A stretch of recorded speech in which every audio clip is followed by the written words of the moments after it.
Hello student, welcome to इको Shivam sir, जहाँ पढ़ते हैं आप इकोनॉमिक्स बहुत ही अलग अंदाज में। तो कैसे हैं आप सब? मैं आशा करता हूँ आप सब अच्छे होंगे, पढ़ तो रहे होंगे। आज की जो हमारी वीडियो है ये MGKVP यूनिवर्सिटी में एक पेपर होता है माइनर का, जिसका नाम है इशू ऑफ इंडियन इकोनॉमी। ठीक है, उससे रिलेटेड है।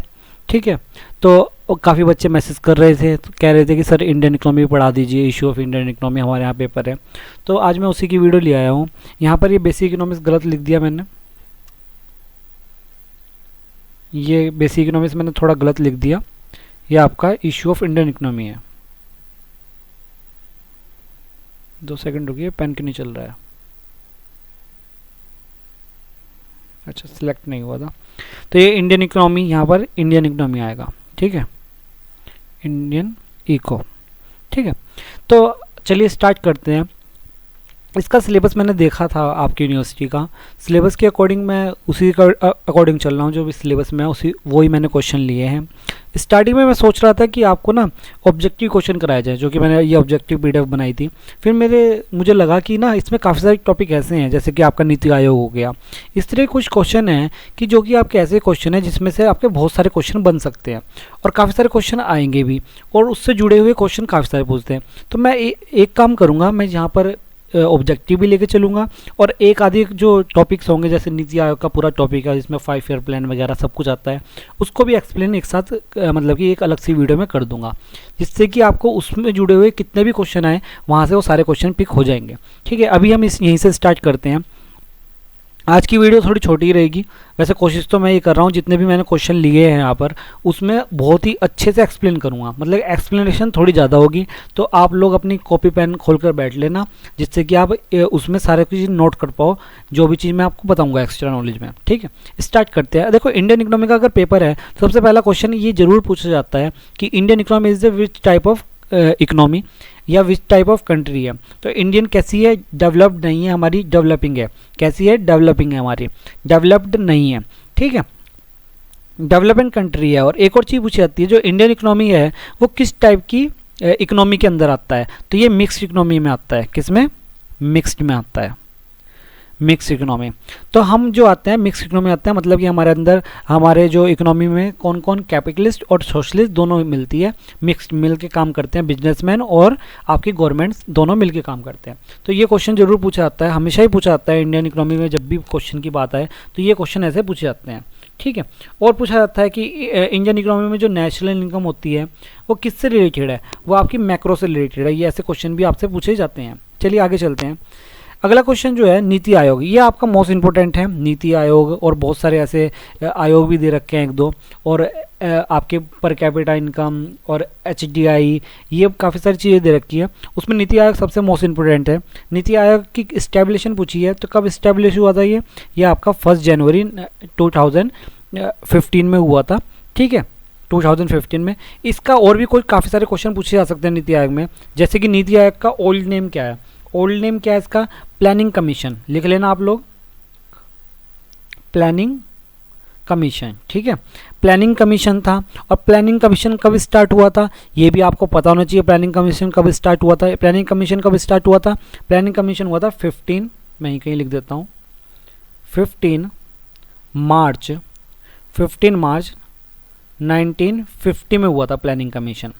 और प्लानिंग कमीशन का जो सबसे पहला क्या था, ये जो कि इसके चेयरपर्सन थे, चेयरमैनशिप जो थी इसकी वो प्राइम मिनिस्टर की थी। उस टाइम के प्राइम मिनिस्टर जवाहरलाल नेहरू जी थे, जवाहरलाल नेहरू। जो ये बता रहा हूँ मैं प्लानिंग कमीशन का। अब नीति आयोग कब स्टार्ट हुआ? 2015 में हुआ। और जो इसके चेयरपर्सन है, फर्स्ट चेयरपर्सन भी पूछ सकता है या इस टाइम के चेयरपर्सन भी पूछ सकता है, वो आपके कौन है? नरेंद्र मोदी। कौन है? नरेंद्र मोदी। ये नरेंद्र मोदी जी किस चीज़ के हैं? नीति आयोग के। बट जब ये प्लानिंग कमीशन था, क्या था? प्लानिंग कमीशन, तो इसके कौन थे चेयरपर्सन? जवाहरलाल नेहरू थे। और ये कब स्टार्ट हुआ? 15 मार्च 1950 में हुआ था प्लानिंग कमीशन। और नीति आयोग कब है? नीति आयोग को चेंज कर दिया, मतलब कि इसका ही नाम चेंज कर दिया। प्लानिंग कमीशन का नाम चेंज करके क्या रख दिया गया? नीति आयोग रख दिया गया। और ये कब? 1 जुलाई 2015 में स्टार्ट हुआ। चेयरपर्सन कौन है? चेयरमैन, जिसे चेयरमैन कहते हैं, चेयरमैन कौन है? नरेंद्र मोदी जी है। और वाइस चेयरमैन कौन है? श्री सुमन बेरी। यहाँ लिख देता हूँ, Shri Suman berry, BRY berry, ठीक है, सुमन बेरी, ये इनके कौन है, वाइस चेयरमैन है। तो ये सारी चीज़ें आपको पता होनी चाहिए, सारी डिटेल्स ही आपको पता होनी चाहिए। और भी काफ़ी से एक और क्वेश्चन पूछा जा सकता है, क्या पूछा जा सकता है, और इसके बारे में एक ये पूछा जा सकता है कि जो नीति आयोग है उसकी फुल फॉर्म भी पूछी जा सकती है। तो आप उसकी फुल फॉर्म भी याद करके जरूर जाना। तो फुल फॉर्म तो आप सभी को पता ही होगा नीति आयोग की क्या है, national institute for transforming India. क्या है, national institute for transforming India. तो ये है आपकी। तो नीति आयोग से जुड़े हुए मैंने सारे जितने भी क्वेश्चन बनते थे वो मैंने यहाँ पर लिख दिए हैं। आपको मेरे ख्याल से समझ में आ ही गए होंगे किस तरह क्वेश्चन पूछे जा सकते हैं। अगला क्वेश्चन देखते हैं। अगला क्वेश्चन हमारा क्या है, अगला क्वेश्चन है हमारा, 2 सेकंड रुकिए, पेन कहाँ से लग गया।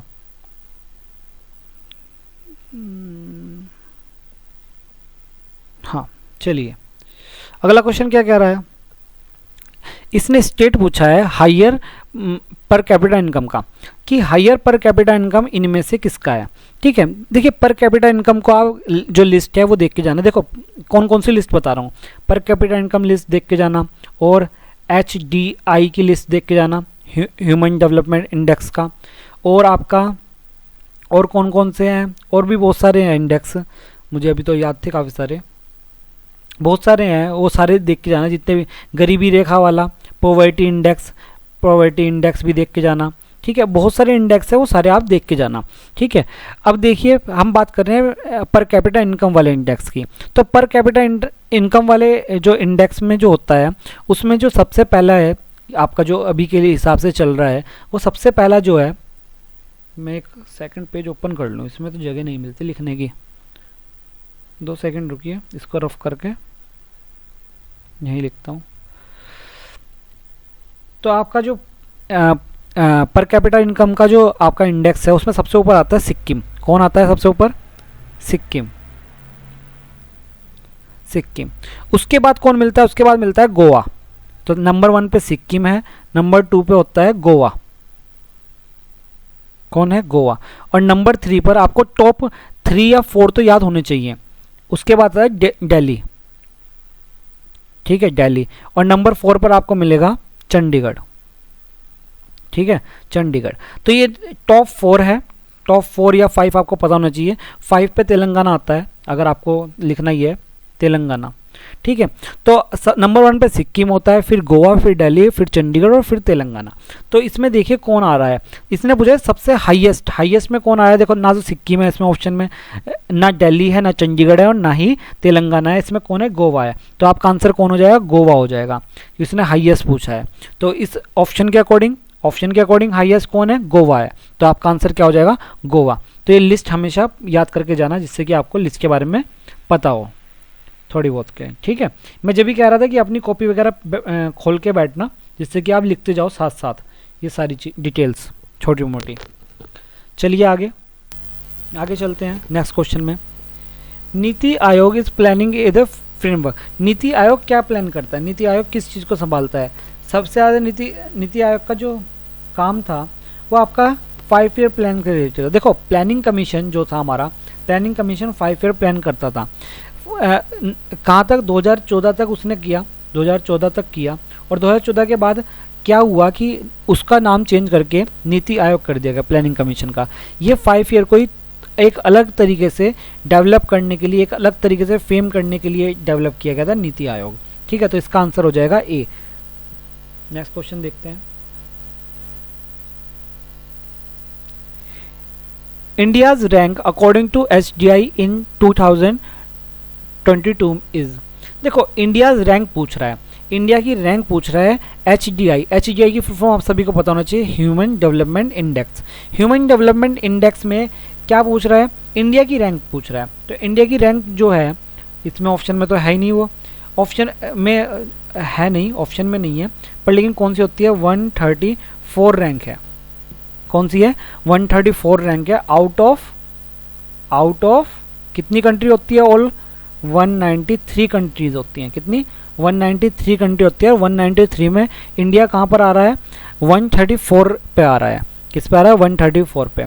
और ये 22 की है और जब से यही चली आ रही है, ठीक है। तो यूएन की रिपोर्ट के अकॉर्डिंग यही चली आ रही है, हम इसी पर प्लेस करते हैं। जब भी ऐसा कोई क्वेश्चन आए कि उसमें आंसर कोई भी आपका सही ना हो, तो ऐसे में क्या करना चाहिए, जो क्लोजेस्ट है। अब देखो इसमें तो क्लोजेस्ट बन नहीं पा रहा था कि 32 और 36 दोनों और था, तो आपको नंबर मिलेंगे, वरना तो क्लोजेस्ट पे लगा दे के आना चाहिए, ठीक है। अगले क्वेश्चन पे चलते हैं। एसडीआई की हो गई, अगले क्वेश्चन को पिक करते हैं, इसको रफ कर देता हूँ।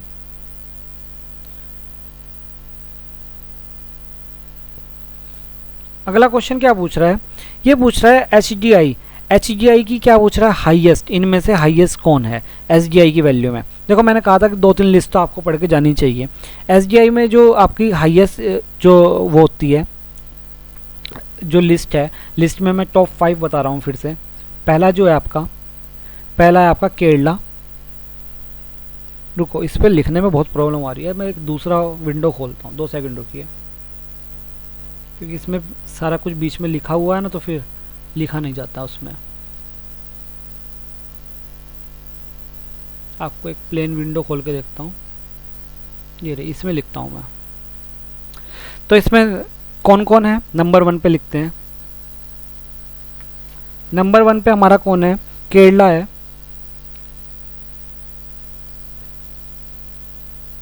केरला।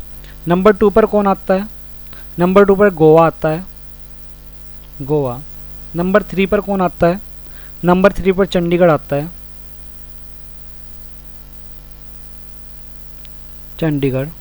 नंबर 4 पर कौन आता है, नंबर 4 पर दिल्ली आता है, ये एचडीआई वाला है, ठीक है, ह्यूमन डेवलपमेंट इंडेक्स का। और नंबर 5 पर, टोटल 5 तो पता ही होना चाहिए आपको, पुंडीचेरी आता है। कौन आता है,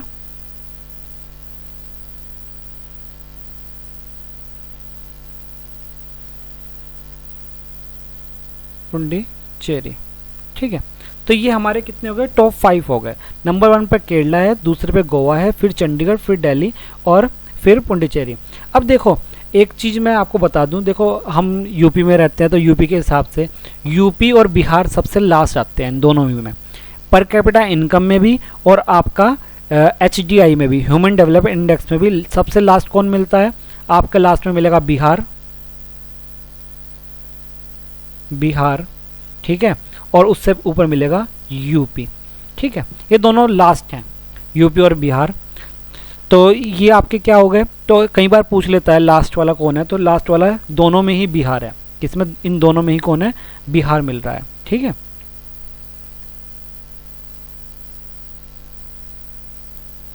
चलिए, तो अब हम अकॉर्डिंग टू उसके देखते हैं कि हमारी पीडीएफ में क्या था, जो हमारा क्वेश्चन था, उस पर जाते हैं अभी हम।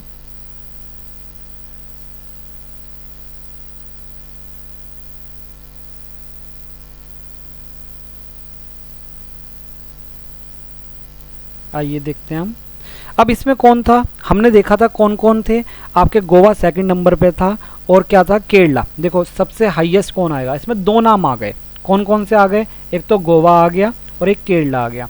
नंबर 1 पे केरला मिलता है और नंबर 2 पर गोवा मिलता है, तो इसका आंसर कौन सा हो जाएगा, आपका हो जाएगा केरला, क्योंकि दोनों में से हाईएस्ट बताना है, तो आपका सी आंसर सही हो जाएगा, केरला वाला, ठीक है। अगला क्वेश्चन देखते हैं, ग्रीन रेवोल्यूशन। इंग्रीडिएंट रेवोल्यूशन बहुत इंपॉर्टेंट है आपके लिए, इंग्रीडिएंट रेवोल्यूशन से क्वेश्चन पूछा जाता है। पहले तो इसका आंसर देते हैं, फिर इसके बारे में हम काफ़ी सारी चीज़ें पढ़ेंगे।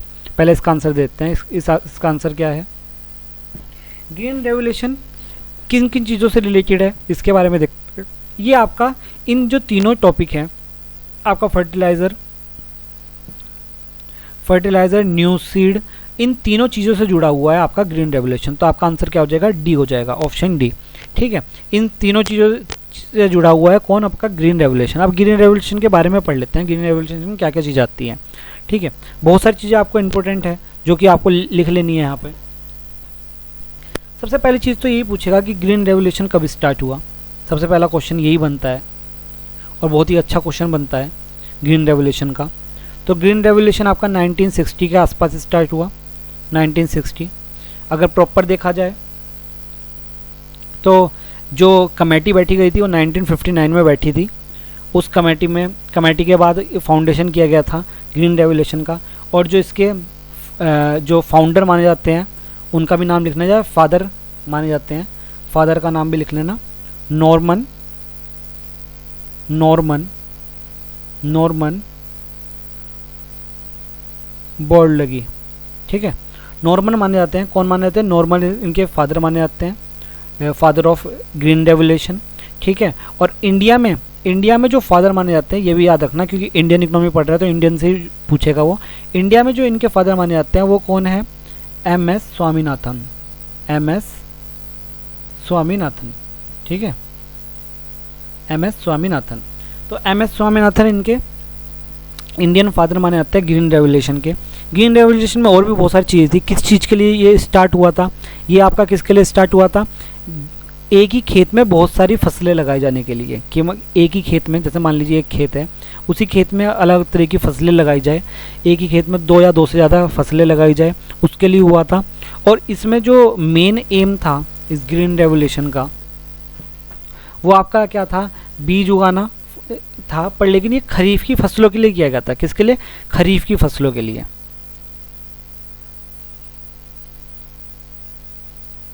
क्या लिख दिया मैंने, खरीफ की फसलों के लिए किया गया था। किसके लिए, खरीफ की फसलों के लिए। पर लेकिन इसको जो लाभ मिला था वो गेहूं की फसलों के लाभ मिला था। किसको मिला था, गेहूं की फसलों को लाभ मिला था। और इसमें कुछ चीज़ें पूछा सकती है कि गेहूं के कौन से वो थे, वो क्या कहते हैं, बीज कौन कौन से थे जो कि इसमें ज़्यादा उछल कर आए थे या बहुत फेमस हुए थे, तो उसके भी नाम आपको पता होना चाहिए। एक तो था रोज़ा 64A, रोज़ा 64A। और कौन कौन सा था, एक और था सोनार 64 करके, सोनार 64 करके था एक, ये भी बीज था। तो ये इसके बीज थे जो फेमस हुए थे। और इसमें हरित क्रांति के दौरान ना आपके तीन चीज़ें हुई थी जिसकी वजह से हरित क्रांति एक तरह से क्या था कि थोड़ा सा प्रॉब्लम हो गई थी इसमें। और वो कौन कौन सी थी ये भी याद रखना। इसमें 2 तो युद्ध हुए थे, मैं इसको रफ कर दूं, 2 आपके युद्ध हुए थे। कौन कौन से युद्ध हुए थे, 2, एक आपका 1962 का युद्ध हुआ था। ठीक है, जो कि किस किस के बीच में था, भारत और चाइना के बीच में था। ये था भारत और चाइना, इंडिया और चाइना के बीच में। ठीक है, एक तो आपका ये वाला था इंडिया चाइना वाला 1962, और दूसरा था एक 1965 जो किसके बीच में हुआ था, इंडिया पाकिस्तान, मतलब कि इंडिया और पाक के बीच में हुआ था। ये आपके 2 युद्ध हुए थे जिसके दौरान इस पर हरित क्रांति के दौरान काफ़ी इसमें फ़र्क भी पड़ा था काफ़ी चीज़ों पर। ठीक है, और हाँ एक और क्वेश्चन पूछा जा सकता है आपसे। जितने भी क्वेश्चन मुझे याद आ रहे हैं इससे रिलेटेड वो सारे क्वेश्चन मैं आपको बताया जा रहा हूँ। ठीक है, आप लोग नोट करते जाना। ठीक है, इंपॉर्टेंट क्वेश्चन बनते हैं सारे के सारे। और एक और चीज़ थी कि ग्रीन रेवोल्यूशन का कौन से बीज पर सबसे ज़्यादा प्रभाव पड़ा था, निगेटिव इम्पैक्ट पड़ा था। तो किस पे पड़ा था, मोटे अनाज पर। किस पर, मोटे अनाज पर। मोटे अनाज पर जो पड़ा था वो कैसा इफेक्ट पड़ा था, मोटे अनाज पर इसका निगेटिव इम्पैक्ट पड़ा था। ठीक है, और सबसे ज़्यादा फायदा किसको हुआ था ग्रीन रेवोल्यूशन में, सबसे ज़्यादा फायदा हुआ था पंजाब और आपका हरियाणा। पंजाब और हरियाणा को सबसे ज़्यादा फायदा हुआ था। ठीक है, और भी काफ़ी सारे क्वेश्चन पूछे जा सकते हैं। एक और चीज़ जो द्वितीय हरित क्रांति थी, सेकंड ग्रीन रेवोल्यूशन था, उसको एक नाम से ना आता है जिसे बोलते हैं एवरग्रीन रेवोल्यूशन। वो भी क्वेश्चन आ सकता है कहीं ना कहीं। ये मैं सारे क्वेश्चन बता रहा हूँ, इसको लिखते जाना, नोट करते जाना क्योंकि मोस्ट इंपोर्टेंट क्वेश्चन है ये। दूसरा कौन था जो सेकंड आपकी ग्रीन रेवोल्यूशन था, सेकंड ग्रीन रेवोल्यूशन था, उसको एक नाम से आना जाता है जिसे बोलते थे एवरग्रीन रेवोल्यूशन। क्या बोलते थे, एवरग्रीन रेवोल्यूशन बोलते थे। तो याद रखना आप लोग कि एवरग्रीन रेवोल्यूशन किसको बोला जाता था। और एवरग्रीन रेवोल्यूशन जो स्टार्ट हुआ था 1960 में, सॉरी 1960 में तो यही स्टार्ट हुआ था। एवरग्रीन 1990 में स्टार्ट हुआ था, 1990 में स्टार्ट हुआ था एवरग्रीन वाला। ठीक है, और एम.एस. स्वामीनाथन उसमें भी रिलेट करते थे, तो वो उससे भी रिलेट हो जाएगा। ठीक है, तो ये सारे के सारे ग्रीन रेवोल्यूशन के क्वेश्चन थे। और ग्रीन रेवोल्यूशन में एक और चीज़, एवरग्रीन रेवोल्यूशन में एक और क्वेश्चन पूछा जा सकता है कि एवरग्रीन रेवोल्यूशन किससे जुड़ा हुआ था, मतलब कि उसमें क्या एक्स्ट्रा चीज़ थी या फिर कौन मेन पॉइंट था उसका। तो एवरग्रीन में गोबर की खाद और हरी खाद को मेन वो दिया गया था, मतलब कि जो आपकी गोबर की खाद थी, क्या थी, गोबर की खाद थी, और जो हरी खाद थी इनको मेन रखा था कि इनके ऊपर सबसे ज़्यादा चर्चा हुई थी किसमें, एवरग्रीन रेवोल्यूशन में। ठीक है, तो काफ़ी सारे क्वेश्चन मैंने आपको बताए हैं, तो आप लोग इसको ज़रूर देख के जाना, इसे नोट कर लेना। काफ़ी सारी चीज़ें मैंने आपको डायरेक्ट इसमें ही बताई है। अगले क्वेश्चन पे पहुँचते हैं, नेक्स्ट वाले पर। नेक्स्ट वाला है agriculture credit given by. Agriculture credit कहाँ कहाँ से आपको मिल सकता है, तो आपका कोऑपरेटिव बैंक से मिल सकता है, बिल्कुल सही बात है। RRBS, अब सबसे पहले तो आपको इसकी फुल फॉर्म ही पता होना चाहिए। RRBS की फुल फॉर्म क्या है आपका, है ये regional rural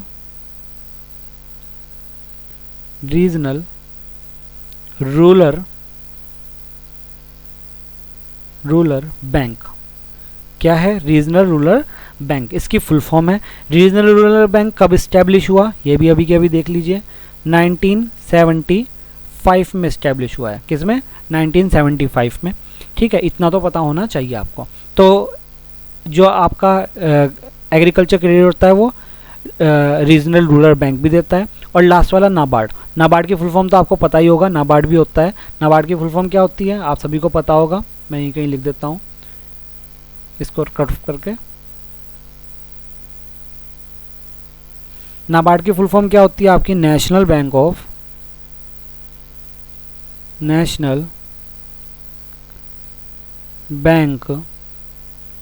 for agriculture, national bank for agriculture and rural development. ठीक है, national bank for agriculture and rural development, ये नाबार्ड की फुल फॉर्म है। नाबार्ड कब इस्टेब्लिश हुआ ये भी यहीं कहीं देख लेते हैं, 12 जुलाई, कब, 12 जुलाई 1982। ठीक है, 12 जुलाई 1982 में। तो ये आपका क्या हो गया, national bank for agriculture and rural development, NABARD. NABARD से भी क्वेश्चन आपके पूछे जा सकते हैं। ठीक है, आगे चलते हैं नेक्स्ट क्वेश्चन पर। Indian green revolution for most, किस चीज़ के लिए, देखो सबसे ज़्यादा मैंने अभी बताया था आपको, ग्रीन रेवोल्यूशन किसके लिए हुआ था, वीट के लिए, मतलब गेहूं के लिए हुआ था।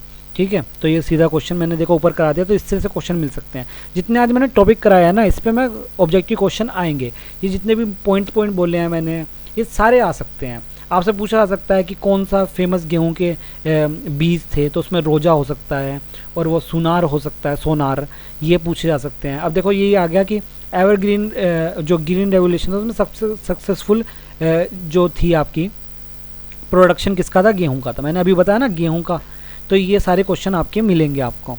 नेक्स्ट क्वेश्चन पे आते हैं, when was the first industrial policy, जो फर्स्ट इंडस्ट्रियल पॉलिसी थी वो आपकी 1948 में हुई थी। किस में हुई थी, 1948 में। तो ये तो सिंपल सा क्वेश्चन है, 1948 में। डेट भी पूछ सकता है, डेट आपकी 6 अप्रैल थी, तो आप लिख लेना 6 अप्रैल।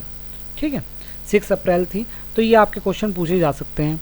आज मैं वही चीज़ सोच रहा था जब मैंने ये ऑब्जेक्टिव की वीडियो बनाई थी ना, जब ऑब्जेक्टिव का वो बनाया था, क्या कहते हैं, PDF बनाई थी, तो मुझे यही लगा था कि मैंने कहा इससे बहुत सारे क्वेश्चन आ सकते हैं और बहुत सारे क्वेश्चन इसके इंपॉर्टेंट भी है। तो आज मैंने ना इसमें ही कोशिश करी एक्सप्लेन करने की। अब मैं क्या करूँगा, मैं कोशिश यही करूँगा कि एक टॉपिक लूँगा, जैसे कि नीति आयोग ले लिया, नीति आयोग की सारे आपको वो करा दिए, नीति आयोग पढ़ाया, और नीति आयोग के सारे जितने भी क्वेश्चन बनते हैं नीति आयोग से रिलेटेड वही सारे आपको पढ़ा दिए। ठीक है, इस तरह दूसरा एक टॉपिक लिया, SGI लिया, SGI के जितने क्वेश्चन बनते हैं वो सारे करा दिए। उसके बाद एक अगला टॉपिक लिया, उससे जितने क्वेश्चन बनते हैं वो करा दिए। मैं ये सोच रहा हूँ ये आपके लिए ज़्यादा बेहतर होगा, क्योंकि इसमें क्या होता है, इसमें ना आप थोड़े से उलझ जाओगे कि कभी कोई सा क्वेश्चन आ रहा है, कभी कोई सा क्वेश्चन आ रहा है। मैं तो करा दूंगा कि आपको जैसे ग्रीन रेवोल्यूशन था, ग्रीन रेवोल्यूशन के सारे कुछ लिखवा दिया, SGI तो SGI का लिखवा दिया, पर लेकिन वो ये है कि आप लोग ना थोड़े से उसमें उलझ जाओगे। अब मुझे बता देना आज की वीडियो कैसी लगी। हाँ, आज की वीडियो हो सकता है कि काफ़ी बच्चे परेशान हो गए हों कि जी क्या क्या बता रहे, और हो सकता है कि बच्चों को समझ में भी आई होगी अच्छे से। तो आप बता देना आपको कैसा बेहतर लगेगा। मैं उसी तरह वीडियो बना दूँ। आपको लगता है कि नहीं ऑब्जेक्टिव ही कर दो और यहीं पे आंसर इसके टॉपिक्स को थोड़ा थोड़ा एक्सप्लेन कर दो, तो मैं ऐसे ही कर दूँ। और आप चाहते हो कि नहीं टॉपिक वाइज आपको वीडियो मिले, तो मैं टॉपिक वाइज वीडियोज़ बना दूंगा। ठीक है, तो बेटा मिलते हैं हम नेक्स्ट वीडियो में। धन्यवाद, हमसे जुड़े रहिए और ऐसे ही पढ़ते रहिए।